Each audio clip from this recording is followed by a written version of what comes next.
11वी online ॲडमिशनच्या प्रक्रियेत ज्या विद्यार्थ्यांना अजूनही प्रवेश मिळालेले नाही त्याच्या विद्यार्थी आणि त्यांच्या पालकांनी मंगळवारी पुणे शिक्षण उपसंचालक कार्यालयाबाहेर घेराव आंदोलन केलं। विशेष फेरीचं वेळापत्रक लवकरात लवकर जाहीर करा अशी मागणी यावेळी करण्यात आली। तसंच राज्यभरात सुरू झालेली 11वीची कॉलेजेस तातडीनं बंद करा आणि राज्यभरात प्रत्येक विद्यार्थ्याला प्रवेश मिळाल्यावरच कॉलेजेसचं कामकाज सुरू करा अशी मागणी करत विद्यार्थी आणि पालकांनी शिक्षण उपसंचालक कार्यालयाबाहेर घोषणाबाजी केली। आम्हाला जे कॉलेज पाहिजे ते भेटायलाच हवं, पण सगळ्यात आधी जे लोक आता कॉलेजमध्ये चालले 12 वाजेचं कॉलेज, 7 वाजेचं कॉलेज, सकाळी दुपारचं कॉलेज, जे लोकांचा अभ्यास सुरू झालाय, आम्ही काय करायचं? घरी बसायचे, धुणे भांडी करायचे? नो ना।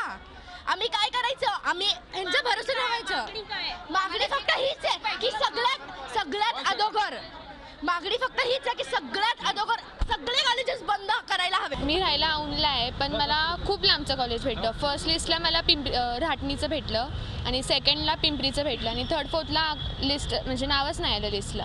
मला भारत इंग्लिशला पाहिजे होतं, तिथं न भेटून मला लांबचेच कॉलेज भेटले सगळे। माझ्या मुलीला पण 90% आहे, पण तिलासुद्धा बेटरमेंटचा फॉर्म मिळालेला नाही आहे आणि तिला फर्स्ट लिस्टमध्ये वाढीया लागलं आहे। आम्ही बेटरमेंटसाठी खूप प्रयत्न करतो आहे की तिला सिम्बायसिस किंवा FC मिळावं। आमच्या मागण्या अशा आहेत की मुलांनी एवढी मेहनत केली आहे तर त्यांना जस्ट त्यांच्या चॉईसचं कॉलेज द्या त्यांना।